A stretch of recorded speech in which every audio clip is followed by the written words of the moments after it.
Hello, everyone. Welcome to Talking Niagara. Yeah, there you go. Welcome to Talking Niagara. Welcome everybody. Sorry, I was not with it. Dave took so long getting on that I ran out of time. yeah. Blame me. You're learning from Trump. Blame somebody else. I would say, you know what? I've heard this. It's exclusive that because I have dissed Trump here on Talking Niagara, that Trump has decided to change our name to Talking in America. No, that's Gary. So welcome to Talking in America, everyone. That's Gary for you. Okay, so first thing of note today is Dolly changed the falls last night to pink. Did she then? I didn't know that her favorite color was pink. Yeah, no, Dolly Parton's favorite color was pink. She turned up in pink all the time, didn't you know? I never know. I never followed her much. I'm not much of a country person. Yeah. Somebody put up a post on Facebook yesterday saying now Heaven's got the best music. Yes, well, yeah, Heaven has been filling up with really excellent musicians and songwriters. I think Dolly won't need all the makeup and the big hair up there, but anyway, she probably floated up there with ease with those big boobs. And she made them a thing of jest, didn't she? Yeah, she always did. So that's why I felt comfortable in doing that. Yeah. Yep. So, well, thank you, Dolly. And so tribute there. Well done, Niagara Falls, Niagara Parks, for putting the pink up last night. All right. So, what's up, guys? How are you doing? Says Gold Maple. Yep. Good morning. Yes, welcome to Talking Niagara, Talking America. All right. You must go to Dollywood. I'm telling you, near Guttenberg, Tennessee, Gatlinburg, Tennessee. Better than Disney World. Yeah, okay. I believe you. It'd be Gatlinburg. Yeah, Gatlinburg. Yep, thank you. Yeah. Hi, Betty. Well, there you go. Okay, so Eric. Yeah, I've heard of the place. You know what? I've heard of the place myself. Thanks for pointing that out. Yeah. All right. So moving on. Carney challenges the order, Trump's order to rename Lake Ontario to Lake America. Really, I feel sorry for Trump. I mean, I think Amendment 25 is just around the corner. You know, he likes to change names of things like the Gulf of Mexico was named the Gulf of Mexico in 1580. But he's got to change it to the Gulf of America because, you know, for who knows what reason. And then he gets mad at Ontario, gets mad at Doug Ford. So he's going to change the name of Lake Ontario to Lake America. What a petulant child. So I feel sorry for the guy. He's losing his marbles, basically. If there's a joke in there, I don't get it. He's trying to get back at Ontario. Ooh, does that really ever hurt? It really crushed us, changing the name to Lake America. Now, who the hell's going to pay attention to him anyway? Even like New York State says we're never going to adapt that. They're the ones that border Lake Ontario, so they say we'll never adapt that name. Nobody else is going to adapt it anyway. It was like the Gulf of Mexico. You can change it in the United States, but nobody else in the world is ever paying attention to you. You know what I mean? Yeah. So I think Amendment 25 is around the corner. You know, so, that's the amendment when somebody goes mad or has a health issue or goes mad, they'll replace them. I think that's going to happen. I think that's going to be the Christmas present for the world around December 24th. The U.S. Congress and Senate is going to take Donald Trump out and put him in the house in the country. They're going to give him a nice little house in the country, and they're going to let him play Napoleon, and give him lots of gold trinkets, and he'll be happy. Yeah. Well, yeah. Okay. So Trump's executive order really is just a piece of rubbish, really, isn't it? It's just hilarious. Yeah, it's hilarious. Like, it's like, but somebody. Oh, you won't sign the deal? I'm going to get back at you, man. I'm going to change Lake Ontario's name to Lake Ontario. Hey, what are you going to do about that? Yeah, I really got you back, man. Okay, so an American friend of mine who lives in. So an American friend of mine who lives in the Toronto area. Actually lives he lives quite a way away from Toronto. Doesn't matter where he lives. What's he saying? He lives in Ontario anyway. Okay. He said it's time for a field trip to Lake America, everybody. And I said it's okay. I drive. I wave at Lake Ontario every day. Yeah, I do. It's every day. And like I say, I think our show changed name from Talking Niagara to Talking America. It's perfect. I think that makes a lot of sense. Okay. Is he really allowed to change the name of Lake Ontario, though? I think part of his executive authority could do something like that. I don't. So it went through with the Gulf of Mexico, and nobody to this day understands why he did that. I just don't get it. Except it's what are you going to do about it? I can change the name of anything I want to. I just don't understand that one bit. I don't get it. I'm going to put a claim on the Gulf of Mexico. Doesn't belong to Mexico. It belongs to us, America. Well, it doesn't belong to anybody. So it's just dumb. Dumb. It is such a big area that if you use the 12-mile rule, the International Water 12-mile rule, the 12-mile rule operates around a fringe of the Gulf of Mexico anyway. Well, the Gulf of Mexico was named that when all that whole area belonged to the Mexico. Yeah. From Texas, from Florida, Texas, Mexico, all that was. That's why it was the Gulf of Mexico, because it was the Gulf around Mexico. A little later on, when the U.S. poached Texas from Mexico, it's still one half of shoreline. One half of the shoreline still belongs to Mexico. The other half belongs to the United States. So I don't get it. Tell me why he did that. Why it was so important for him in his first days of office to change that name. And somebody else tell me what it is about changing Lake Ontario to Lake America is gonna impress anybody. Yeah, I think it's just childish, and but I kind of feel, like I said, I feel sorry for the guy because I think he's losing his melon. I mean, that's his big response to a failed trade deal.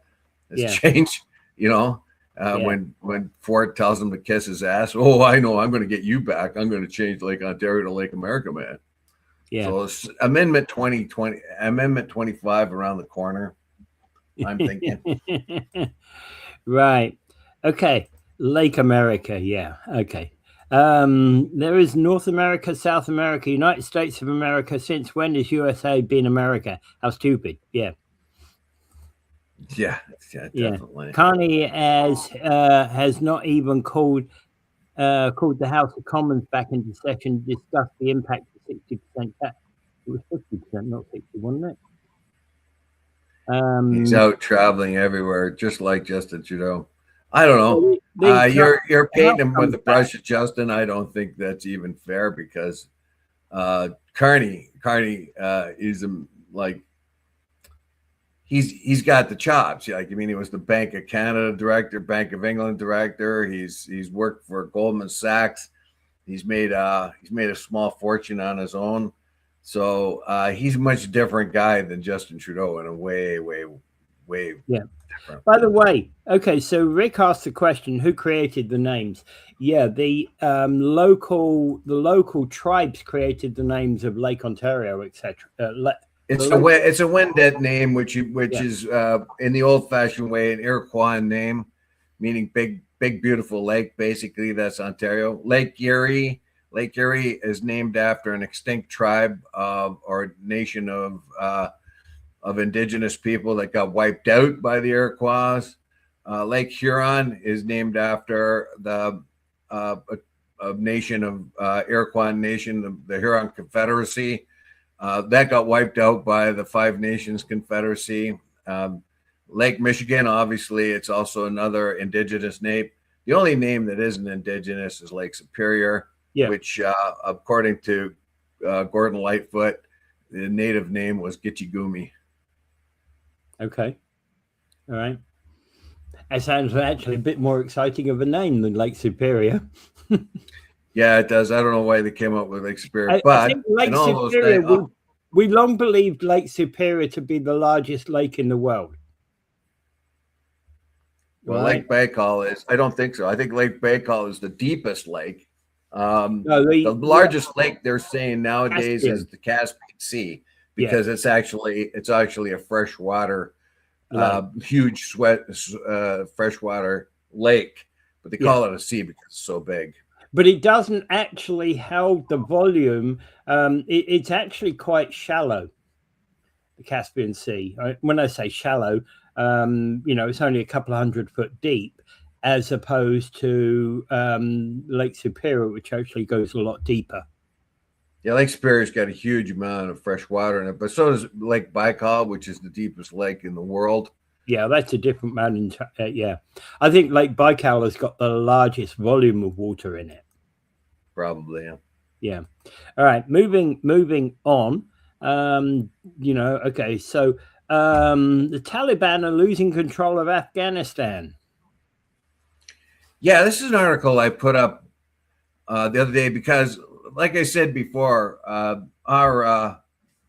unfortunately, we live in a world of ignorance over here in North America, and we shouldn't be doing that because we have at our fingertips all kinds of information. Now, I can understand why everyone will focus in on what's happening in North America, but when we think of Afghanistan, what do we think of?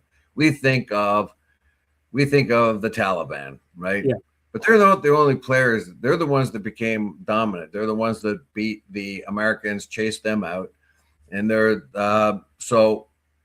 after being there for 20 years, the Americans had to leave, and we know how bad that looked when Biden got everybody out there and they had 13 Americans killed, and it was terrible. It was very, very similar to when they left Vietnam in haste.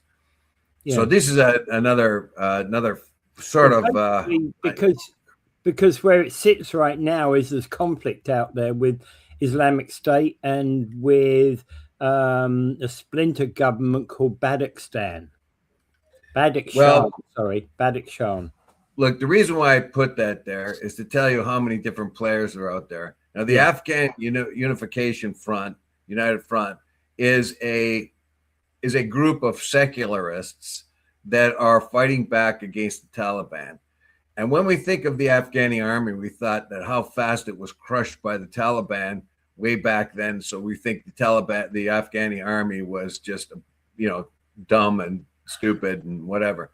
The truth of the matter is the Afghan army was rather young, and they had a core of really, really talented soldiers. However, they could not match the volume of soldiers that the Taliban put into the field. So they had to go underground. And basically what they have been doing ever since is this core group of Afghan soldiers have been fighting back. And the reason why this is significant in Afghanistan is because they are Pashtun.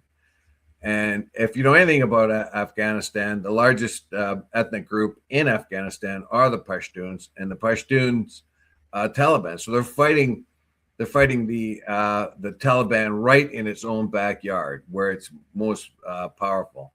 But we have a bunch of different other resistance groups. We have the Northern Alliance. We have a bunch of other. There's a handful of groups that are fighting against the Taliban. So when we think of Afghanistan and we think of this sort of brutally sort of strict Islamic ruled country, and we think, oh, well, they just fell into that. That's not what's happened. There are a lot of people fighting back. Yeah. Unfortunately, they also have the their version of ISIS, basically, which is even more brutally Islamic fundamentalist than the Taliban, and they're fighting the Taliban.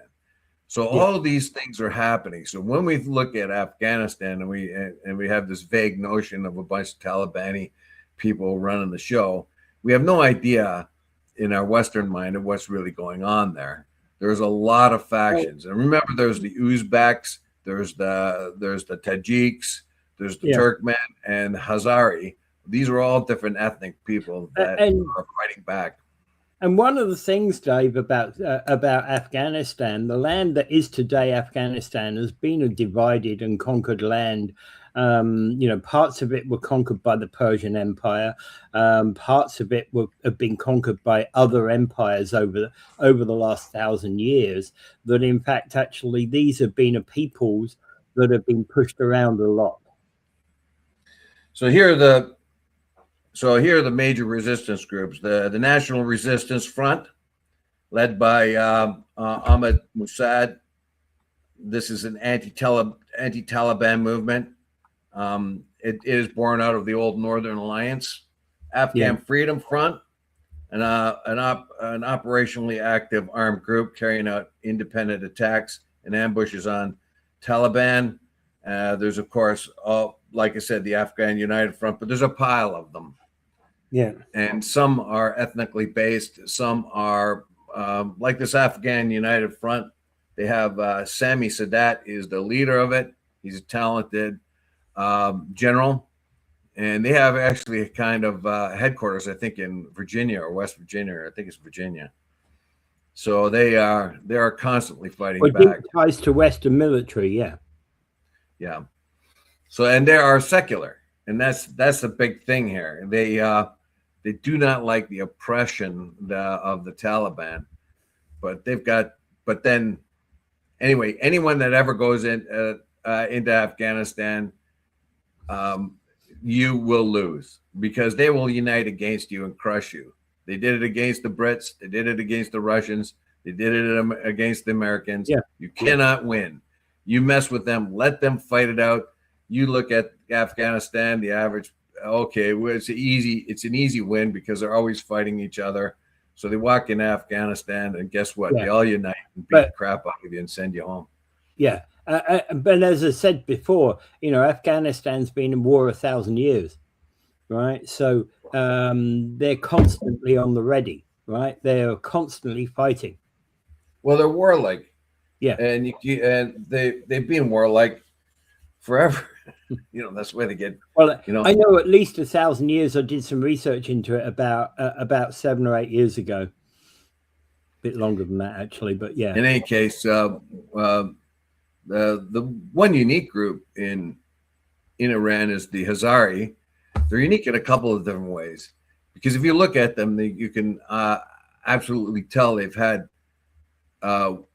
Eastern Asian influences. That's the Mongols, right? So if you look at them, they definitely look as if they're Asian or got Asian elements in them. And the other thing with them is that there are Shia, and which makes them even more of a target. Anyway, Taliban is made up of different factions. The largest and most effective faction is the Haqqani Network. Thank you very much for that. Afghanistan has been a country since 1747 as an emirate from 1747 to 1926, then a kingdom from 26 to 73, then a civil war. Thank you very much for all that. Thanks. Mm. So my point in putting it out there is we have we learned just a lot about Afghanistan today, don't we? It's always in the news, but nobody understands the country or what it's all about. So, and I've always complained the Canadians are way too ignorant about the world. So just my attempt to remedy that a little bit. And prior to that, by the way, the area from the south to the area up prior to 1747, the area from the south, where there was an invasion into what is now, the southern, up to around about the Kabul area in 1707 by the Persians, by the Persian Empire. Well, yeah, it's probably the leftover of the Moguls. Yeah, so there's always been that. There was even a Sikh incursion, I believe, way back. Yeah, that's what I was saying. Over the last 1,000 years, there's been a lot of incursions. Right? Well, the Mongols, for one, that they went through there, and anyway, let's just hope that the Afghans will one day find peace and one day find a means by development. Because they will. They have a lot of rare earth minerals in Afghanistan. Yeah. So there is hope that sooner or later economic needs will take over. Yeah. And maybe some prosperity will come to the average Afghani. Okay. So basically, Niagara's got a $750 million water deal with the province. They're going to be about receiving $750 million for water and wastewater infrastructure, structuring, etc. And this is something that has been talked about for a while. Well, there's a specific thing here. That is, we'll give you this money to get the sewage treatment plant up and going, but you have to drop development charges. That's what it's essentially about. Yeah. Right? Oh, yeah. Yeah, absolutely. You're going to get to that. Yeah. Because there has to be a 50% cut on development fees, which, of course, creates a major funding gap. So basically what the Ontario government is doing, it's got a carrot on a stick, but there's a sort of a caveat to that. We're going to give you money up front, get that wastewater thing fixed and done. You need the money for that. It's been long overdue. We know we are here ourselves. Like, it's a frustrating situation when they've shown us all the plans, put them up, let's get it started, but they can't get it moving fast enough, and we need it because we're expanding. So the Ontario government says, looky, we'll give you the dough, but what we want you to do is to drop development charges for I think in this particular case, 3 years, retroactive back to March 26th. And the reason why we want to do that is because that's part of our initiative to get houses built faster. Yeah. So you drop the development charges, and we'll help you with this $720 million, $50 million. Problem is, the development charges that developers pay are part of what pays for the infrastructure, pipes and roads and all that other stuff. So what is the trade-off? Is it a worthwhile trade-off? Mm-hmm. Right. And there's another article I submitted where Hamilton has accepted. Yeah, Hamilton basically. Yeah. Hamilton's got $572 million in the infrastructure funding because of having dropped those charges. That's right. So it's not for nothing. Now the Ontario government is trying to get build fast better, or build better faster, or whatever they want. Build better, build faster act is what it was. What? Build better, build faster act. Whatever it is, that's what it is.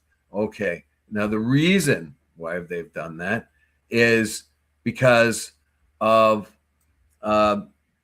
want the housing to go up, right? They see that the housing crisis that we have here in Niagara has not abated much, and they want to get things moving. So they're saying, look, you need this wastewater treatment plant to get going, right? Get it up and going. And here's the $750 million to do it. But you got to drop the development charges, which encourages developers to come and build houses. Yeah. So there. Oh, by the way, where the wastewater comes in to the new Niagara Regional wastewater, where basically all the poop comes, I think we should name it after Donald Trump, the Donald Trump sewage plant. I think we could do that. You know, well, we can honor the guy. Call him for naming the sewage plant where all the shit ends up. It's all full of shit there. Well, that's a good place. The Donald J. Trump sewage plant on Rexington Road. Yeah, I think that's a good way of honoring our neighbor. What's interesting about that one, Dave, is what's it going to be like? You go to the hospital down there at Bigger and Montrose, and what do you smell if you open if you're in that area and the wind's in the right direction? You smell the sewage from across the highway. Yeah, well, I would open the window and say, "What am I smelling? Is that the sewage from the wastewater, or is it a breeze coming from Washington?" Oh, dangerous stuff there. I think. Yeah. Well, anyway, I think I'm going to have to give you a defamation warning there. You know, you got to be live slander warning. You know, hey, stop slandering the man. Well, anyway, so basically speaking, that's the deal. And I put two articles up there, one about Hamilton, and Hamilton resoundingly accepted that deal for their 520. We're getting $720 million. So it's an upfront cost. And I don't think we have much choice in this. Do you? Like, we're going to have to accept this deal because not really, no. That wastewater plant is like the one we have. I mean, it's being held together by wire and duct tape. And this is a part of the infrastructure that has been kicked down the road year after year. And now we're in a tough spot.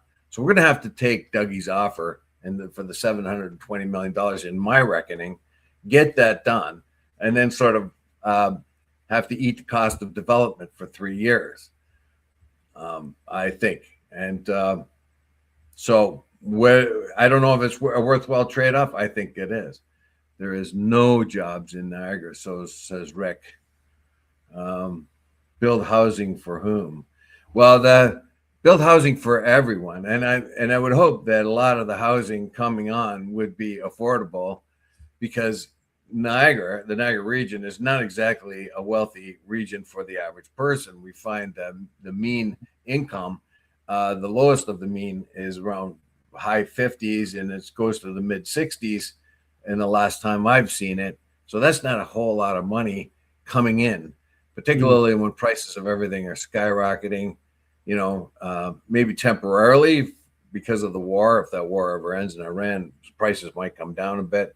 But generally speaking, prices are going up faster than people can afford them, which makes housing a very, very difficult thing. We hear this all the time, that people are not eating as much as they should because they have to pay the rent. Are they going to eat or pay the rent, or what are they going to do? So we're in a situation here where our middle class is not being able to catch up to, and so we do need housing. And the more housing available, the theory is the more housing available, housing prices come down.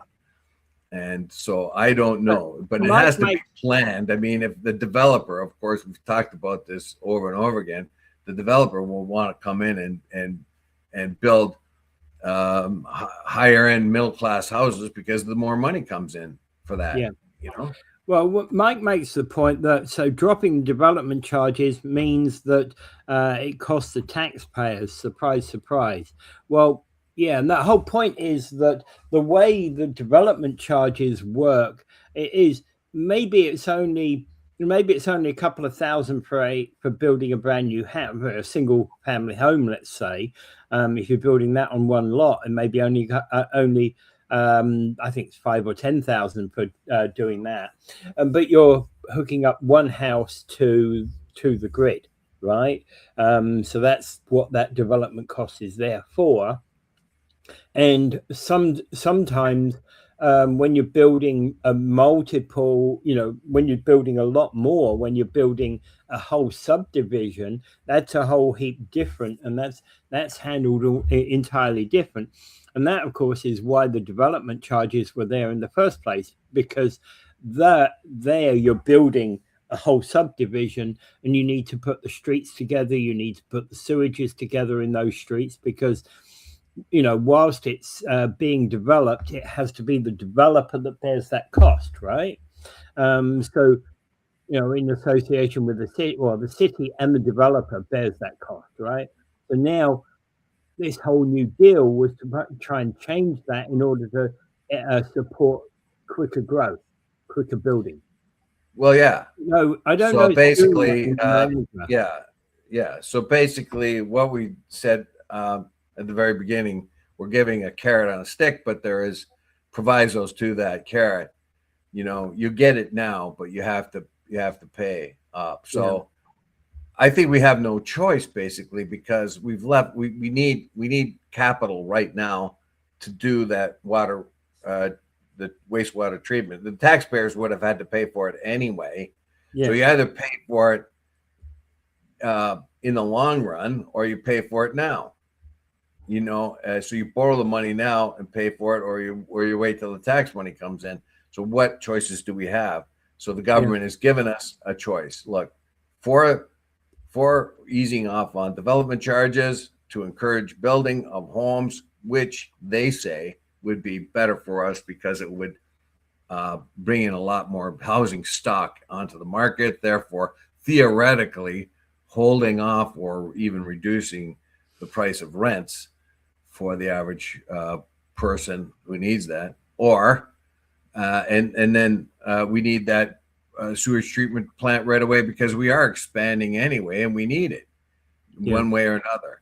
So I would think that our local politicians would just kind of say, okay, I think that's a pretty good idea. We need that rather quickly. I don't think they have much choice there. But anyway, we'll find out. We'll see what kind of arguments they come up with. Well, and again, the 572 million that Hamilton's doing is because they've already adopted the drop in the development charges, right? So we needed a bit of persuasion. Hamilton's already done it. Saw the wisdom of the way, so to speak. Well, each different community is going to have a different take on this, of course, right? Of course, yeah. I think in Hamilton needed upfront money real quick. We need it real quick for our sewage thing that's been kicked down the road.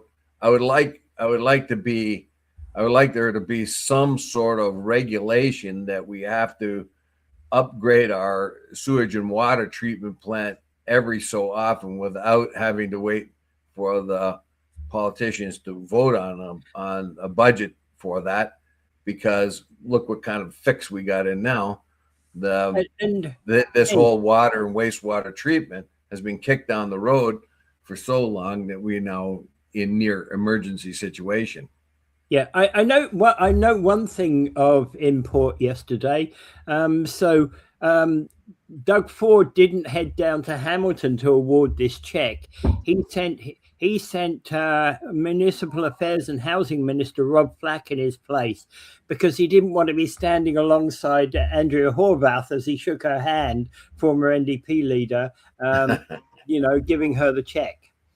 Well, that's childish. I think that's childish. But you know what? From there, you'd have a good view of Lake America if you went. Yeah, well, there you go.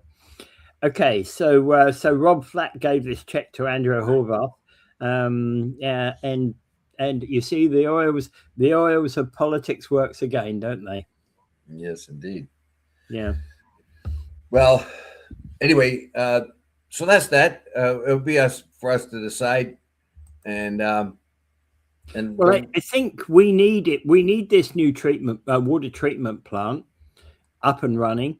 I don't know why it's taken so damn long to get there. Well, I do. It's all about the money, right? Well, it's always about money, and it was. I think the political decision here was absolutely wrong. When you're budgeting, and if you can kick something down the road, that's what happens. And they did that too often with the water wastewater thing, as I have stated. I think the current politicians that are in power now would look at that and think to themselves, why like we got stuck with what the politicians of yesteryear would not face. Yeah. That's what I mean. Sometimes I think it needs to be some sort of regulation that says that at a certain time you're going to have to inspect it and start saving up for your next wastewater. And Betty Zoom called poison. What's poison, Betty? And and Gary's basically saying, I remember being with John Beam at that meeting where the cost of the water treatment plant was 400, and now it's 400 million. Now it's 700 million. I was at that same meeting when it was 400 million, Gary. Yeah. Is that the one at the McBain Center? Yeah. That was what? That was 4 or 5 years ago, wasn't it? And we still haven't. I went there to have a good look at their presentation and everything like that too. Yeah. And well, he's with John Beam, but don't expect to get any Jim Beam until we get a trade deal. Yeah. Thank you. Thank you, sir. Right. Wastewater treatment is so far behind, and how can they give the okay for new housing? Yeah, it's a very good, interesting question there, Mike. Yeah, because the wastewater plant has to go up because we're building new houses anyway. So we really need that. And it seems to me it's always been puzzling to me why they didn't just get at it and do it. You know what I mean? Because as you said 4 or 5 years ago, when I Wilkins News pointed that out, that it was 400 million, now it's 700 million. You see, okay. You see, the irony here is, had they started the building of it, if they just started the building of that 10 years ago and it was a 10-year project, they could have put 25 to 30 million, raising to about 40 to 50 million a year into the project in order to get it going. Yeah. Well, I still say that once it gets built, we should name him the Donald J. Trump treatment facility. And why is that? Because the place will be full of shit, and that reminds me of Washington. So, and you can't tell the difference in the smell between the stuff drifting up from Washington and drifting across the street from there. Yeah, I know. Yeah. All right. So okay. So who's going to pay the difference? Because there's still going to be a difference between what they need and because we're getting 750 million. I think it's ballooned above that. There's still going to be 200 million missing. Well, for one reason, I believe that we could date this because it was pre-COVID, I believe, that the presentation was taking place at McBain Center, wasn't it? So pre-COVID, I don't remember. Yes, it was. Yeah, I believe it was. I believe it was mid to late 2019. Yeah, which means like what has happened ever since? There's been during COVID, the prices of everything went up because of supply chains, right? Were interrupted.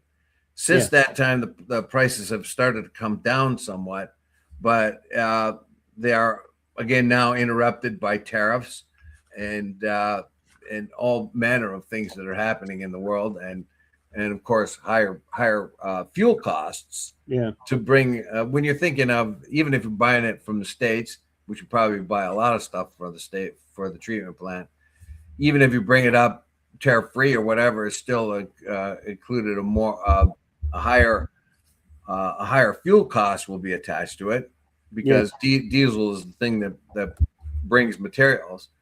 And storage facilities, for some reason, storage facilities went way up on the way. So I see a whole thing about that the other day, about how how the cost of diesel has really interrupted American economy at the present time. And that, of course, if it interrupts them, it interrupts us. So anyway, so I would think a lot of the increase in costs have come just because of those factors that I just described. And plus the fact that it's several years later and those costs will impose anyway. You know? And essentially, they would have been much better off to have started the project 10 years ago, and knowing that they had to spend like 30 million a year, raising up to 50 million a year over the 10 years, and they just spent the cost anyway. You know, would have been gradually spent and put in place. Would have been done by now, right? Yes. Anyway. Yeah.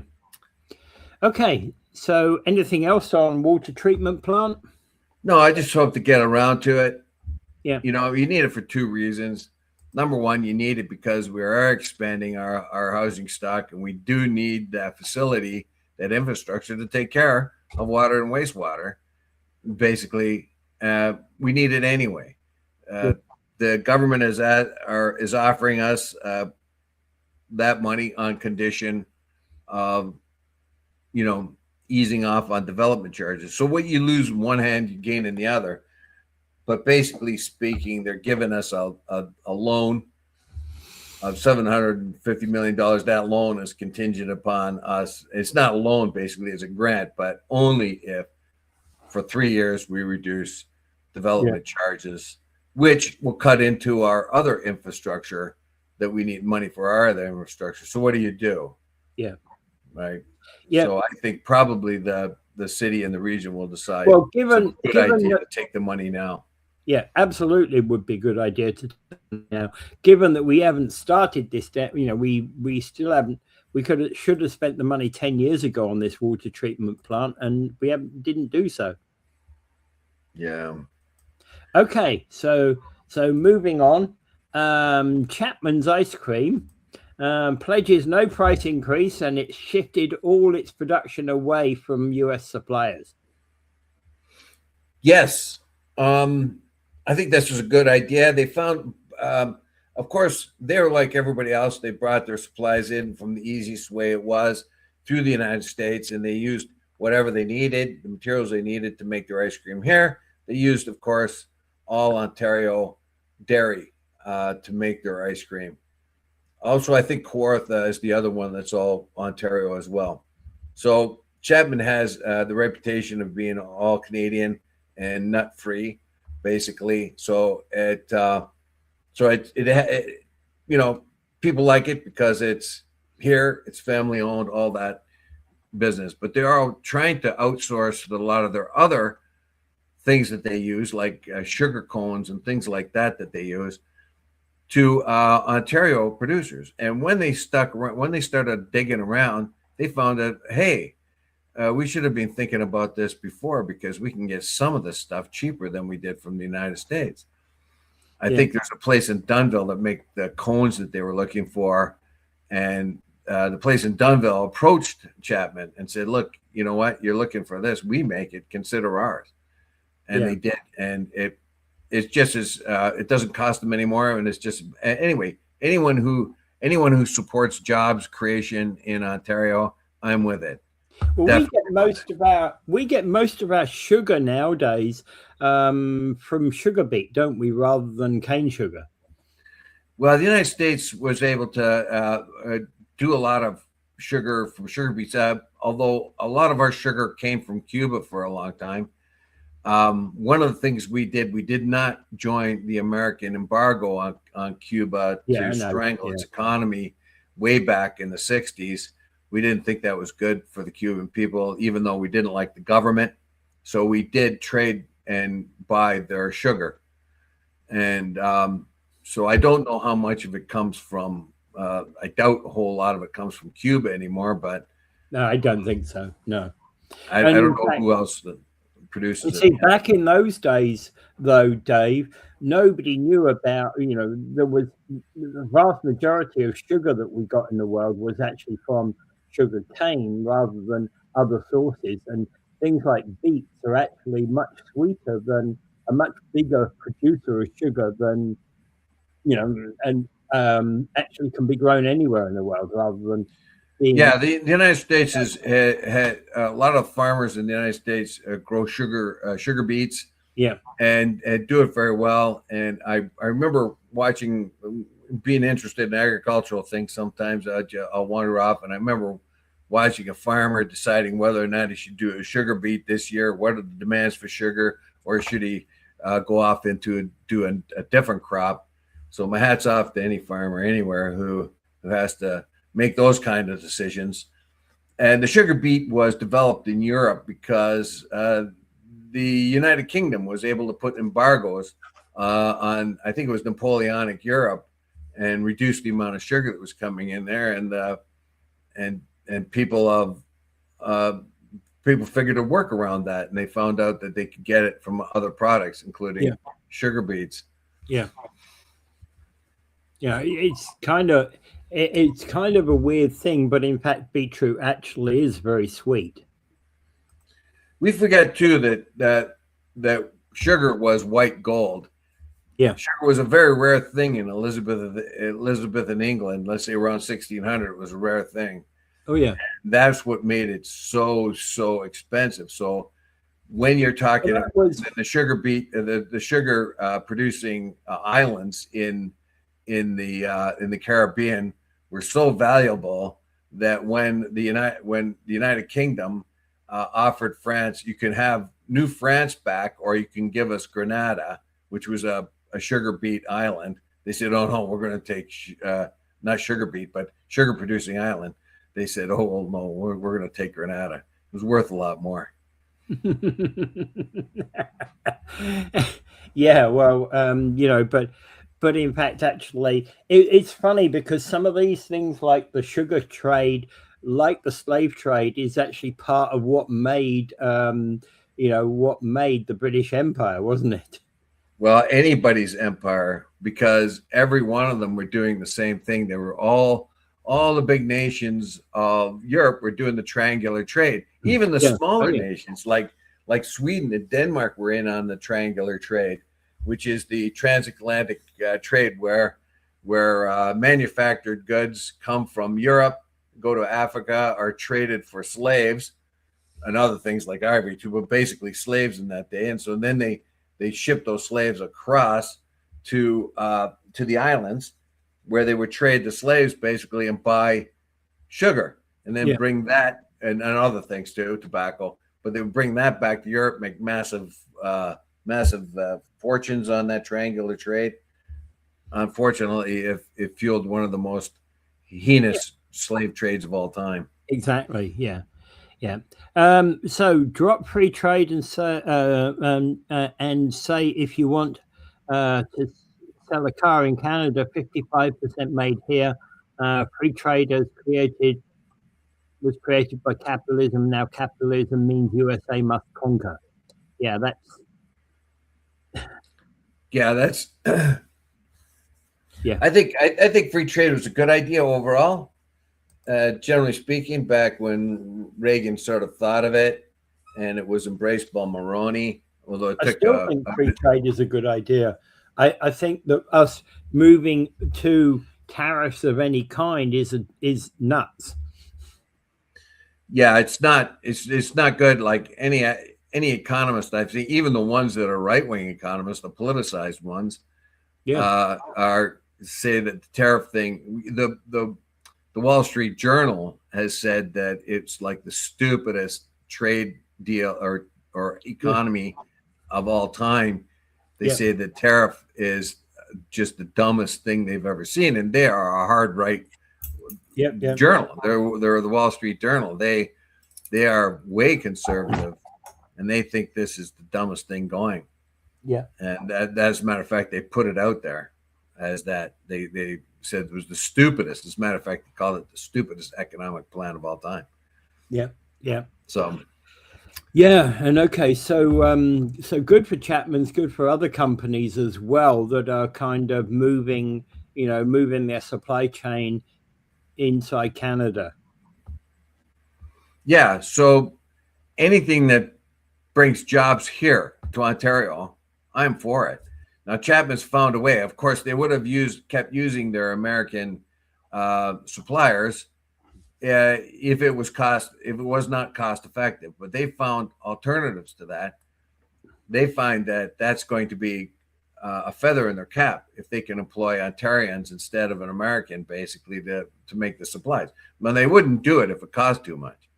So basically, when they went around snooping around trying to figure alternate ways of getting supplies, they found that they could actually find Canadian suppliers that would be not any more expensive, maybe possibly less expensive. And I like that because guess what? You buy Ontario, you support an Ontario worker. Well, and the other thing that I think is important about this is pledging no price increase. No price increase, right? So keep the prices down.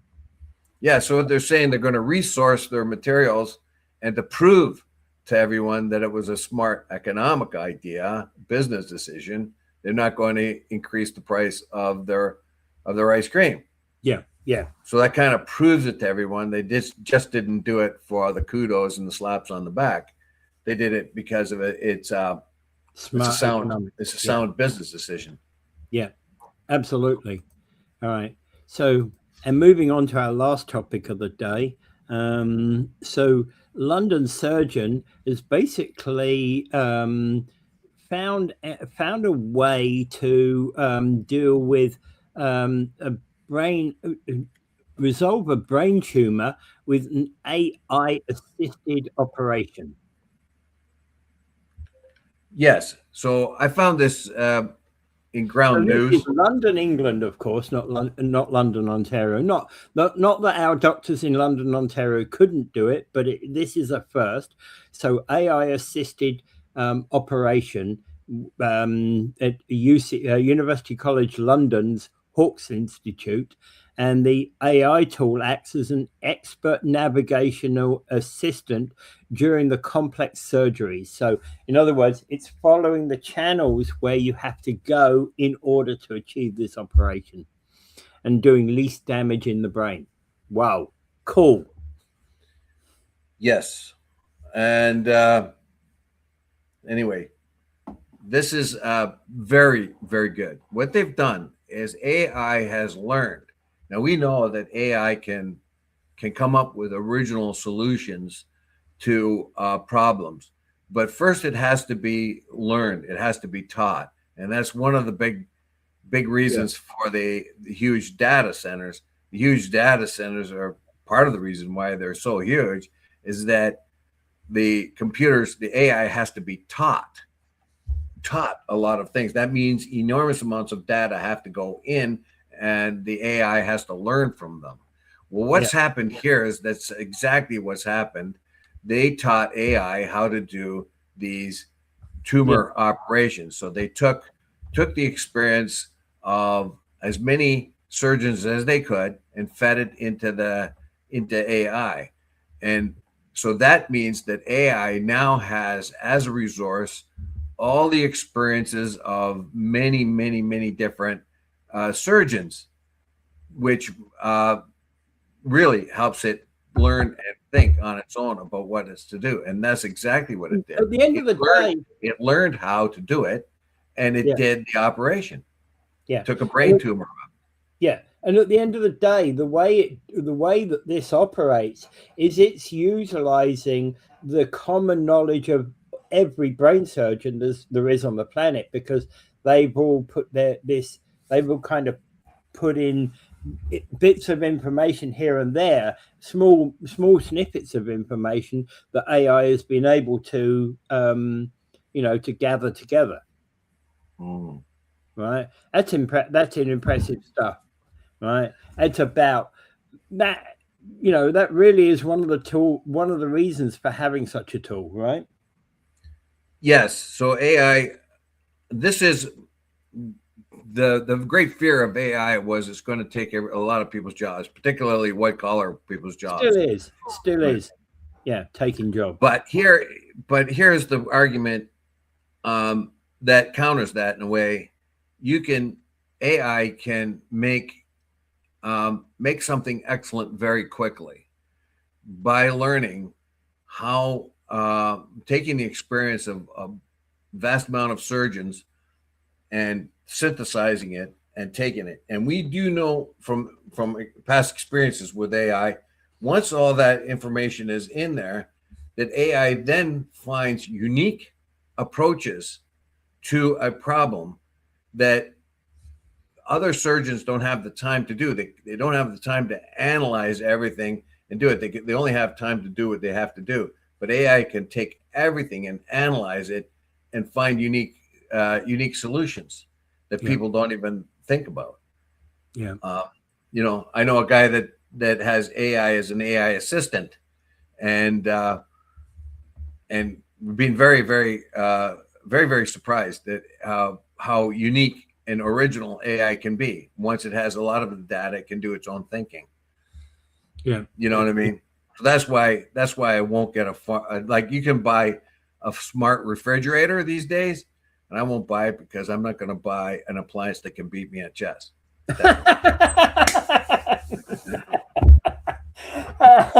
So I can't imagine. So Dave's sitting here looking at the fridge.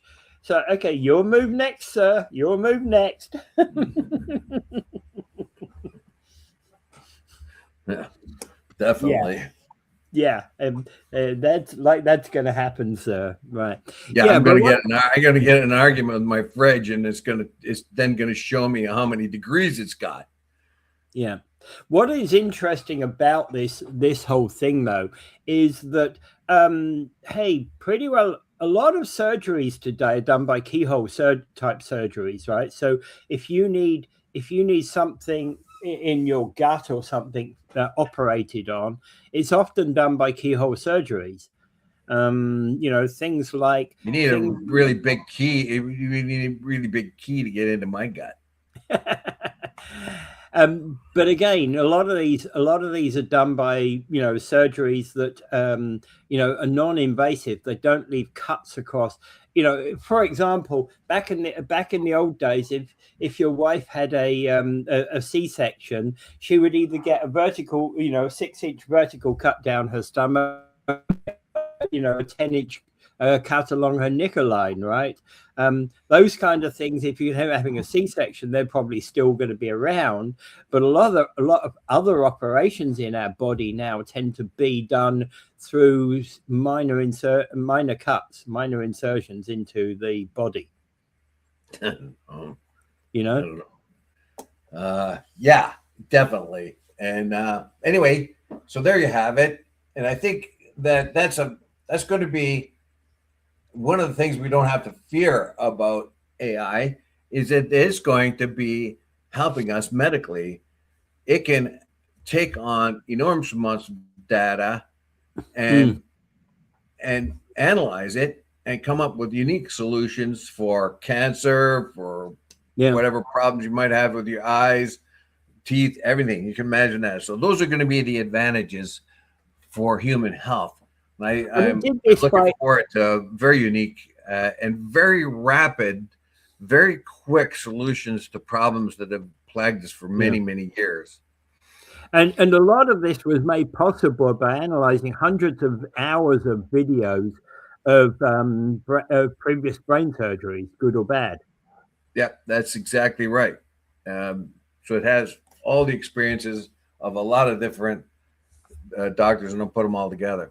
Anyway, we're running close to the end here. Yeah, we are. And, I give my plug for Gaza every day. I do. Gaza and the West Bank. We see that we talk about a minority of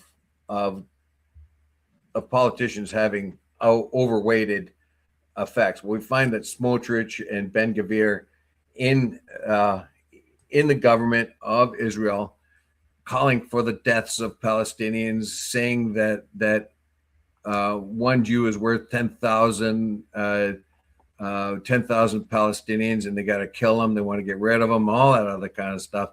And it's never being reined in by Bibi Netanyahu, who is a creep himself. And I'm saying, you have to realize, you know, you always hear dumbasses who listen to Fox say things like, well, they voted for them.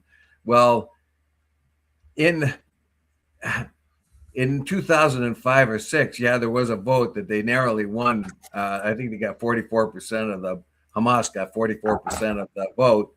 But who is living there now? Who is living there now? 50% of the population is 18 or under. Yeah.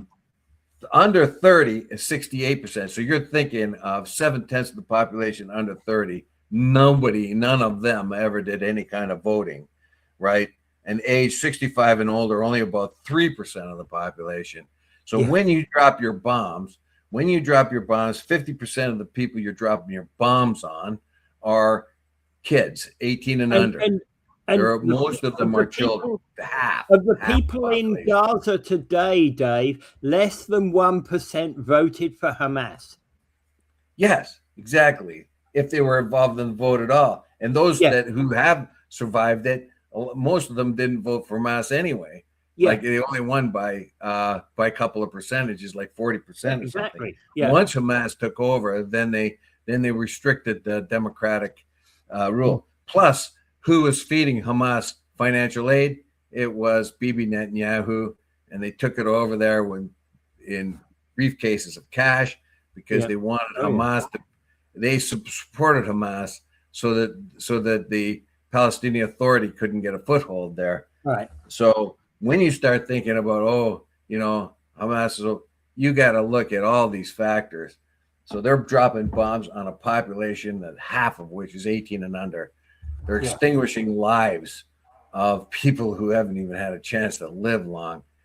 And then the ones that have survived are maimed. They got an arm gone, eyes gone, burns, terrible burns. Israel is a brutal apartheid state. Inside Israel, where it's nice and beautiful and everybody runs on a nice democracy and has paid education and paid health care, thanks to the American money coming into the country. So they got the blinders on to what's happening just outside their borders. So I'll leave it there. Without further ado, I bid you adieu. All right.